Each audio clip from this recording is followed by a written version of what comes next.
Hey, what's up guys? Onepeg here. Sorry, this video is a little bit later than I normally would have posted one. It's almost 1 p.m. Eastern, and normally I would have had this up a while ago. But some personal things have come up in my life that have caused me to have to focus more on family as of recent, which is why I haven't been posting videos as often or been live as much. I'm hoping to be able to get back to that sometime soon, but I don't really know exactly when that will be. So hopefully you guys can still deal with me and still be here. But anyway, patch notes. So SDF posted some stuff that's left me scratching my head a little bit. I do understand why. I just don't know if this is necessarily the right move when all the pieces and parts for what they would need to make this work aren't all in the game as of yet. If we go down through, there's a bunch of bug fixes, some of which kept druids from being able to get into loot rooms and stuff, which I think was very, very important. Weapon damage of weapons unlocked by fighters' weapon mastery wasn't displayed correctly in the details window.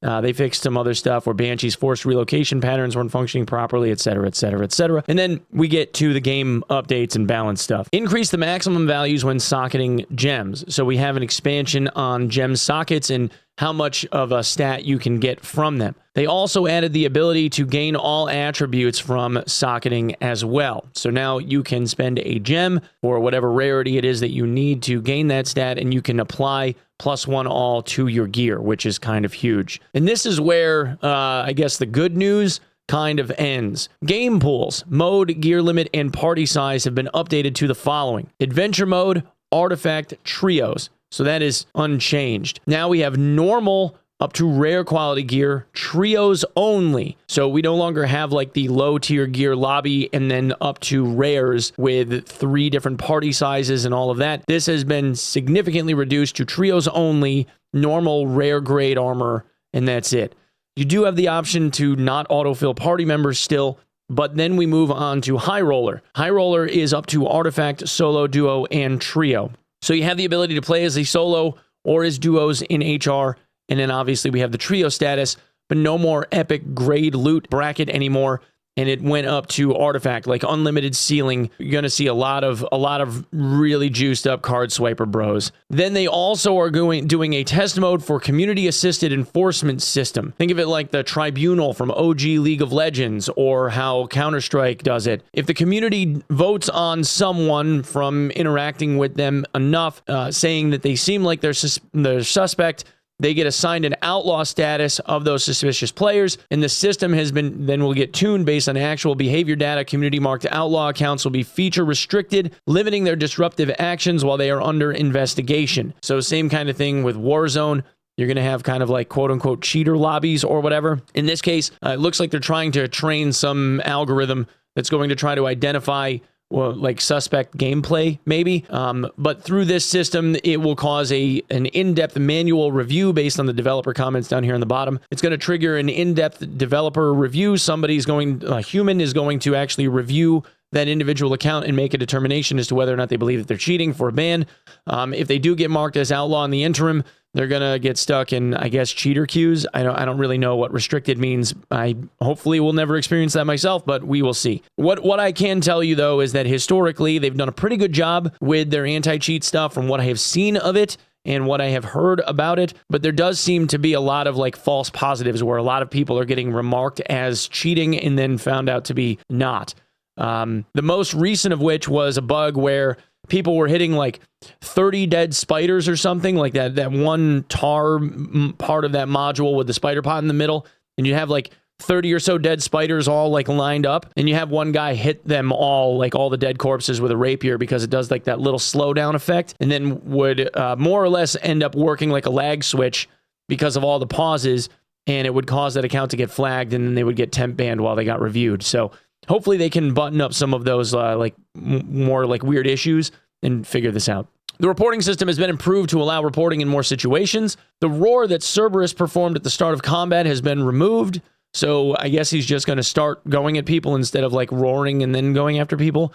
The boss trigger system has been removed. Boss trigger items can now be sold to merchants at a high price. No more summoning of bosses in HR. The bosses are just going to be back in the rooms. So that's going to make for some interesting gameplay. People are going to do a lot more boss rushing, I think. Okay, this update introduces our community-assisted enforcement system, etc., etc., etc. Human review, blah, blah, blah. Update also consolidates the matchmaking queues. The pools have been simplified to a single pool for adventure and normal and HR modes. The continuous matchmaking system has improved our ability to keep dungeons feeling populated. However, even with that system in place, the current population cannot sufficiently support the excessive amount of match types.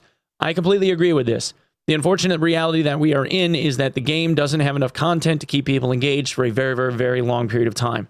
Some of us, absolutely. I think that the floor for this game on a daily gameplay basis is somewhere around 10 to 15,000 concurrent players for its like peak time, which seems to be somewhere around 5 to 6 a.m.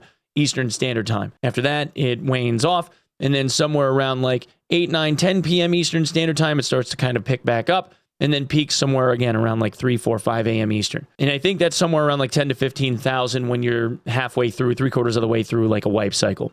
On fresh wipe, it goes to like 25 to 30,000 and then kind of peters off. What they are really lacking, in my opinion, is content. They need more content, and I would like to see it be more based around like gear or abilities or counterplay ability, something like that, to make people feel like they have enough in their toolkit to be able to do stuff against whatever it is that they're fighting against, you know, be it team play or otherwise. And I said this before when it comes to like my quote-unquote unpopular opinion. If the game's design choices are going to be centralized around trios, in my opinion, then they should have just said screw it and gotten rid of solo and duo. I didn't actually think they were going to do that, and I don't know if this is necessarily the answer. We're aware the current item power gap pushes brutality to the extreme, and we'll be working on a future overhaul to make the gap more reasonable. In the meantime, we'll be considering ways to make it a bit easier to close that gap with the improved loot drop rates and enhancements to the gem socket system.